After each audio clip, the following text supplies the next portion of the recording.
말씀에 순종하는 자에게 은혜 주신다. 이런 제목으로 말씀 나누도록 하겠습니다. 지금 우리가 열왕기상 함께 살펴보고 있습니다. 북이스라엘의 왕조를 쭉 살펴보고 남유다를 쭉 봅니다. 왔다 갔다 하는데 특별히 이제 열왕기상 마지막까지 이 아합이라는 이스라엘의 왕에게 좀 집중해서 우리가 보고 있는 중입니다. 이 아합이라는 왕은 이스라엘의 여러 왕들 중에서 아주 악한 왕으로 대표적인 왕으로 이제 성경이 지목해서 살펴보고 있는 그런 왕입니다.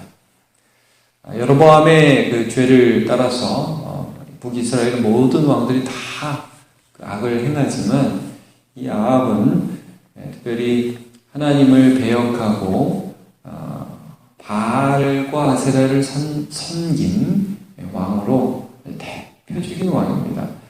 그래서 시돈에 있는 엣바알의 딸 이세벨과 결혼을 하게 되죠. 그래서 특별히 아내의 영향을 굉장히 많이 받은 그래서 우상 숭배의 대표적인 왕입니다. 이제 바알 선지자가 이제 바알이라는 우상이 어떤 우상이냐? 가나안의 그 신으로서 비를 내리는 신입니다. 농경의 신. 아세라와의 어떤 성적인 관계 속에서 비가 떨어진다. 이런 믿음을 가지고 있었어요. 근데 이제 하나님께서 이런 바알을 섬기는 아합에게 어떤 벌을 내리십니까? 어제 보면 우리가 17장 1절에도 보면 아합에게 하나님의 말씀이 임해가지고요. 어떻게 합니까? 수년 동안 내 말이 없으면 비를 안 주겠다. 그러니까 바알은 비의 신인데 하나님이 비 안 주면 비 안 내린다 이겁니다. 그러니까 하나님이 어떤 분인지를 이스라엘이 가르치시는 거예요. 그러면서 이제 나중에 우리가 갈멜살 전투가 나오죠. 850명의 바알과 아세라 선지자와 엘리야 한 명의 그 기도 대결이 나오지 않습니까? 거기로 바로 가기 전에 오늘 17장에 계속해서 하나님이 하나님의 말씀에 순종하는 자가 하나님의 말씀의 은혜를 경험하는 것을 보여주시는 겁니다. 지금 그러니까 바알을 따르는 자는 바알이 비준다 그러지만 거기 은혜 없다는 거예요. 거기 어떤 결과물 없다는 것입니다. 그러나 하나님의 말씀에 순종하는 자는 하나님이 은혜 주신다. 어제 본문에 본 게 뭡니까? 까마귀를 통해서 은혜 주신다 이거예요.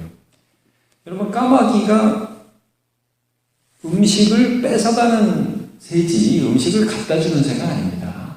근데 그리 시냇가에 엘리야가 숨어 있는 동안에 떡과 고기를 까마귀가 갖다 주죠. 이게 뭡니까? 말씀에 순종하는 엘리야를 하나님이 하나님의 방법으로 이제 먹이신다 이거예요.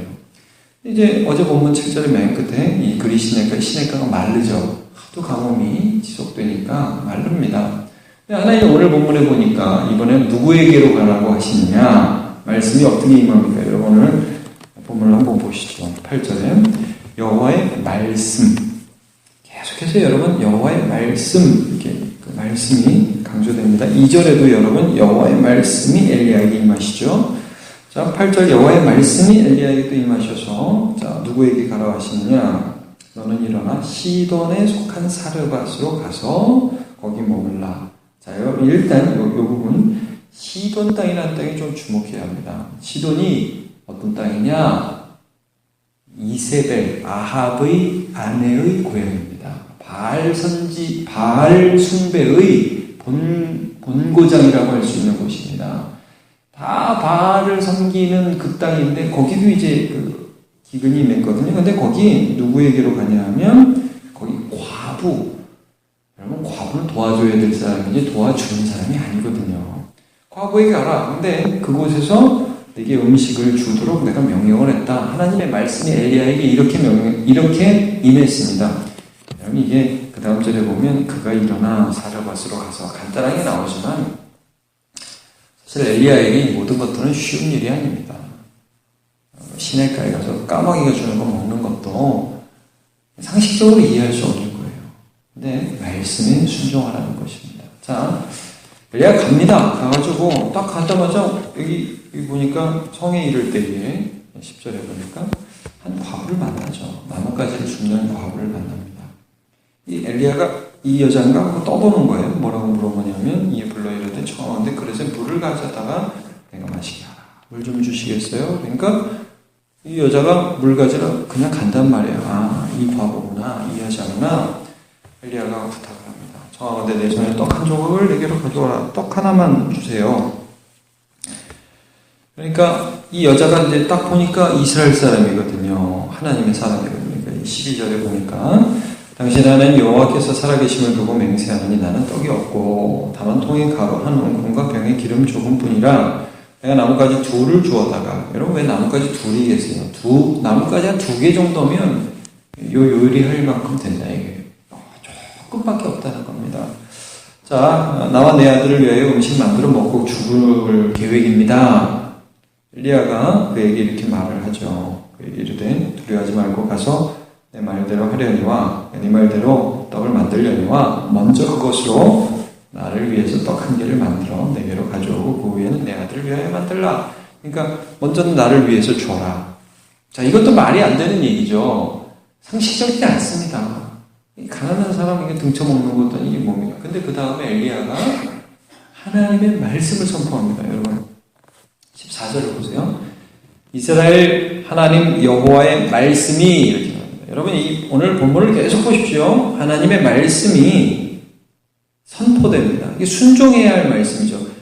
상식을 뛰어넘는 거예요. 까마귀가 주는 떡 먹으러 그리시네가로 가라. 과부가 주는 떡 먹으러 시돈 사르밧으로 가라. 자, 여호와의 말씀이 이제 너 과부도 이 말씀에 순종해야 되는데, 자, 나 여호와가 비를 지면에서 내리는 날까지 그 통에 가루가 떨어지지 아니하고 그 병에 기름이 없어지지 아니하리라 하셨느니라. 하나의 말씀이 선포된 거예요. 이 여자가 그 말씀을 들을 때에 믿어졌어요. 말씀 순종을 합니다. 거기 가서 엘리야의 말대로 하였다. 말대로 순종했다. 얘는 계속해서 누구와 대조되는 겁니까? 아합과 대조되는 겁니다. 비준되니까요. 바알이라는 우상이 비를 준다고 믿으니까 하나님 말씀 다 버리고 10계명의 가장 기본이 되는 거, 가장 1, 2계명 여호와 하나님만 섬기라는 거, 우상 만들지 말라는 거, 그 말씀 다 버리고 살아갑니다. 은혜가 임하지 않습니다. 그런데 말도 안 되는 것 같지만 하나님의 말씀이 임할 때 그 말씀 그대로를 순종하는 이 엘리야와 과부가 지금 여기 기록되고 있는 것입니다. 말씀대로 되었다. 15절 16절 그가 가서 엘리야의 말대로 하였더니 그와 엘리야와 그의 식구가 여러 날 먹었으나 여호와께서 엘리야를 통하여 하신 말씀같이 통에 가루가 떨어지지 않고 병에 기름이 없어지지 아니하니라. 아멘입니다. 이제 오늘 본문이 이렇게 끝나면 좋은데 다음에 보니까 17절에 집주인 되는 여인의 아들이 병들어서 증세가 심하여 위중하다가 숨이 끊어집니다. 아니, 하나님 좀 전에 그렇게 기적같이 우리 가족을 살려주셨는데 아들이 죽은 거예요. 이 여인이 어떻게 반응을 하냐면 왜 이렇게 오셔가지고 18절 하나님의 사람이 당신이 나와 더불어 무슨 상관이 있기로 내 죄를 생각나게 하고 내 아들을 죽게 하시려고 내게 오셨나이까. 이 아들이 죽으니까 여러분 죄책감이 들잖아. 내가 옛날에 죄 지은 그것 때문에 이 아들이 죽었는가? 왜 와가지고 이런 일이 벌어졌는가?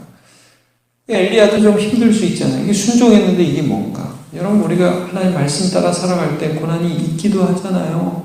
하나님 말씀 붙들고 살아가면서 좋은 일만 있지 않잖아요. 어려운 일도 있잖아요. 근데 이제 여기서 보니까 엘리야가 이때가 기도해야 할 때이구나 하는 걸 알아차려요. 그래가지고 아들을 데리고 다락방에 올라가게 됩니다. 그래서 자기 침상에 누이고 20절에 여호와께 부르짖습니다. 내 하나님 여호와여 주께서 또 내가 우고하는 집 과부에게 재앙을 내리사 그 아들이 죽게 하셨나이까? 이게 뭡니까? 하나님 왜 이렇게 하셨습니까? 근데 여러분 이게 단순한 원망이 아니에요. 하나님 지금도 하나님을 붙듭니다. 나는 말씀에 순종하고 이 자리에 와서 순종하다가 어려움을 만났습니다. 이 자리는 하나님 앞에 기도할 때인 것을 믿고 나는 하나님을 신뢰합니다. 이 엘리야가 상당히 친밀하게 하나님 앞에 간구하는 것을 보게 됩니다. 그래서 여러분 22절에 보면 그 아이 위에 몸을 3번 펴서 엎드리고 여호와께 부르짖어 이르되 내 하나님 여호와여 원하건대 이 아이의 혼으로 그의 몸에 돌아오게 하옵소서. 주님의 마음으로 간절히 기도하는 이런 모습을 보죠. 여러분 이제 여기서도 3번 펴서 엎드린다 이런 표현이 있고요. 나중에 보면 하나님께서 비가 다시 내리게 하실 때 엘리야가 7번 기도하는 것을 보게 됩니다. 하나님에 대한 신뢰, 하나님을 믿을 수 없을 것 같은 그때에 하나님을 향하여 믿음을 가지고 기도하는 엘리야의 모습을 보게 됩니다. 자, 여호와께서 엘리야의 소리를 들으셨다. 자, 말씀에 순종하는 자의 기도를 하나님이 들으십니다. 그 아이의 혼이 몸으로 돌아오고 살아납니다. 그러니까 23절 엘리야가 그 아이를 안고 다락에서 방으로 내려가서 그 어머니에게 주며 이르되 보라 내 아들이 살아나니. 24절이 중요해요. 이 어머니의 반응, 이 과부의 반응이 뭡니까? 여인이 엘리야에게 이르되 내가 이제야 당신은 하나님의 사람이요. 자, 당신이 하나님의 사람입니다. 그리고 당신의 입에 있는 여호와의 말씀이 진실한 줄을 아노라. 말씀이 증명되는 말씀이. 여러분 우리 신자의 삶이 무엇입니까? 참 어떤 때는 이해할 수 없는 그 하나님의 말씀. 세상대로 살면 편할 것 같지만 그러나 하나님께서는 다른 말씀을 요구하시는 거예요. 하나님께 순종하기를 요구하시는 거예요.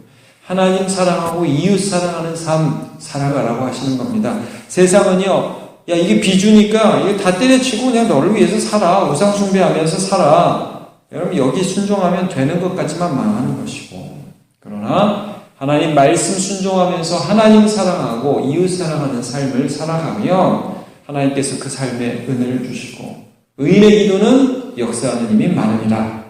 하나님께서 역사하신다는 것을 말씀합니다. 나중에 여러분 엘리야가 또 그 바알과 아세라 선지자와의 그 850명과의 갈멜살 전투에서는 기도를 한번 보십시오. 18장 한번 가보세요, 여러분. 18장 36절에 보시면 이런 기도가 나와요.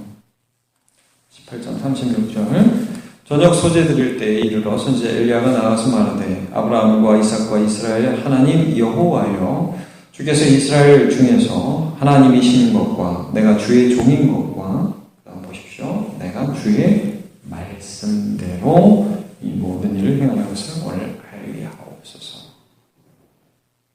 주께서 하나님의 말씀의 성취를, 말씀의 순종을, 그것들을 보여주기 원하는 모습을 보게 됩니다. 오늘도 새벽에 나와서 기도하는 모든 우리 성도들, 하나님의 말씀 붙들고 그 말씀에 순종하는 하루 되시기를 축복합니다. 그리고 순종하다가 어려움 당하시거든 기도하십시오. 그리고 하나님이 하나님의 사람에게 응답하시는 것을 경험하는 한순간 되시기를 주님의 이름으로 축복합니다. 기도하겠습니다.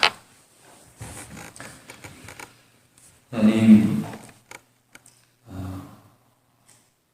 바알과 아세라를 섬기며 그렇게 하나님의 말씀을 버린 아합 시대에 선지자 엘리야와 그가 보냄받은 시돈 사르밧 땅의 한 과부는 하나님의 말씀을 그대로 순종하여 은혜를 받았습니다. 하나님의 말씀 따라가면 죽을 것 같고 오히려 우상을 숭배하고 나를 숭배하고 이 세상과 친구가 되어서 살아가면 살 수 있을 것 같은 유혹이 얼마나 우리가 사는 세상 가운데 많은지 모릅니다. 하나님, 우리의 마음에 이 아무것도 아닌 것 같은 이 하나님의 말씀을 사랑하고 말씀이신 하나님을 만나게 해주시고 말씀이신 하나님 앞에 순종하게 하여 주옵소서. 베드로가 고백한 것처럼 영생의 말씀이 주께 있사오니 우리가 위계로 가오리까 하였습니다. 하나님, 살아계신 하나님의 말씀이, 우리 주 예수 그리스도의 말씀이 성경책에 기록되어 있고 내 마음에 이 말씀이 믿어지는데 우리가 어떻게 세상에 갈 수 있겠습니까? 날마다 주의 말씀에 붙들리게 하여 주옵소서. 말씀 그대로 순종할 수 있도록 은혜 내려 주옵소서. 순종하다 넘어지면 기도하게 해 주옵소서. 은혜를 받게 해 주옵소서. 넉넉히 세상을 이기는 성도의 삶을 살아가게 은혜 내려 주옵소서. 감사드리는 예수님의 이름으로 기도하옵나이다.